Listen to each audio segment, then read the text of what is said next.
જય ફ્રેન્ડ્સ, કેમ છો? સુફાલીની રસોઈમાં તમારું બધાનું સ્વાગત છે.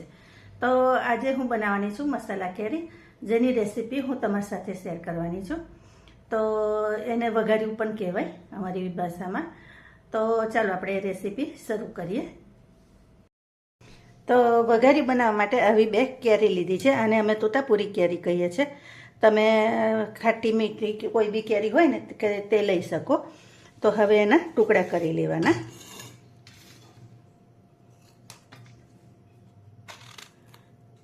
અને બને તો થોડીક કાચી કેરી લેવાની.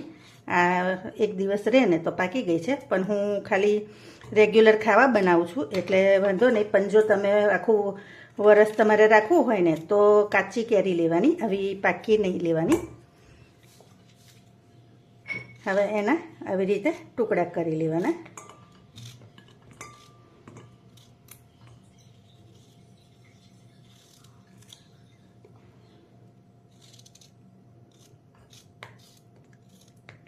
આવી રીતે બધી કેરીના ટુકડા કરી લેવાના.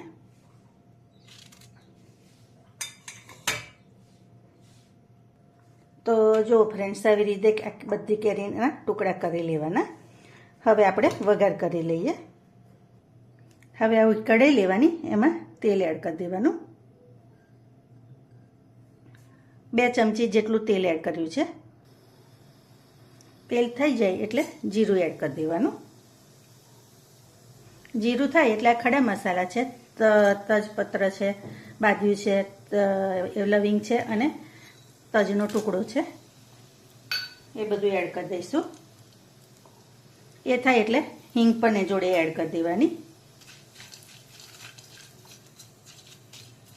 આ શેકાઈ જાય એટલે આપણે એમાં હળદર એડ કરી દેવાની.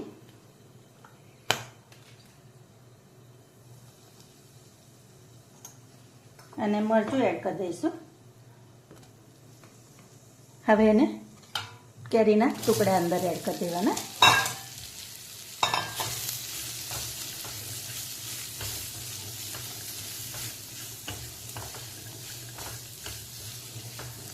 હવે આમાં પાણી એડ કરી દઈશું આપણે.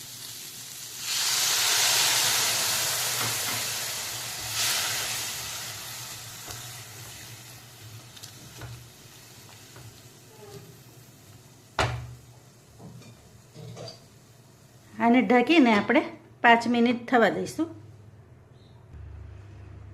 હવે આપણે એને જોઈ લઈએ.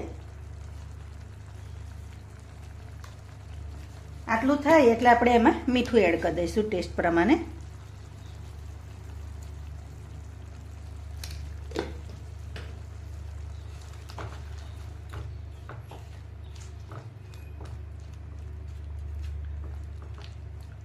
હવે એની જોડે જ આપણે હું ગોળ એડ કરી દઈશ. તો જો મેં ગોળ લીધો છે. તમે તમારા ટેસ્ટ પ્રમાણે જેમ તમને ખાટું મીઠું ગમતું હોય ને એ રીતે તમારે ગોળ અંદર એડ કરવાનો, બરાબર.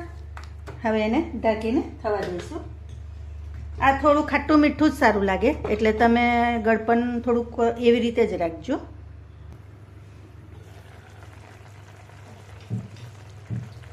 હવે આમાં 1 ચમચી ધાણા જીરું એડ કરી દેવાનું.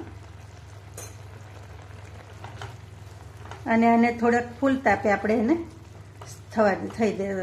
કરી લઈશું, જેથી આ રસ છે ને તે બધો થોડુંક ઘટ્ટો થઈ જાય. ઠંડુ થશે ને એટલે આપોઆપ આમ પણ થોડુંક ઠીક થઈ જશે.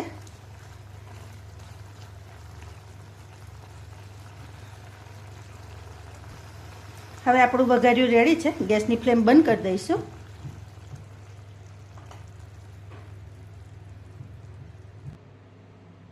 તો જો ફ્રેન્ડ્સ, મસ્ત મજાનું વઘાર્યું રેડી છે. તમે આ રીતે વઘાર્યું કોઈ દિવસ ટ્રાય કર્યું છે? તે મને ચોક્કસથી કોમેન્ટમાં કહેજો. સબ્જી ના હોય ને તમે આ એકલું પણ રોટલી સાથે, પછી રાઈસ સાથે, ખીચડી સાથે ખાઈ જોજો. ખરેખર બહુ સરસ લાગે. ચાલો તો નવી રેસીપી સાથે ફરી મળીશું.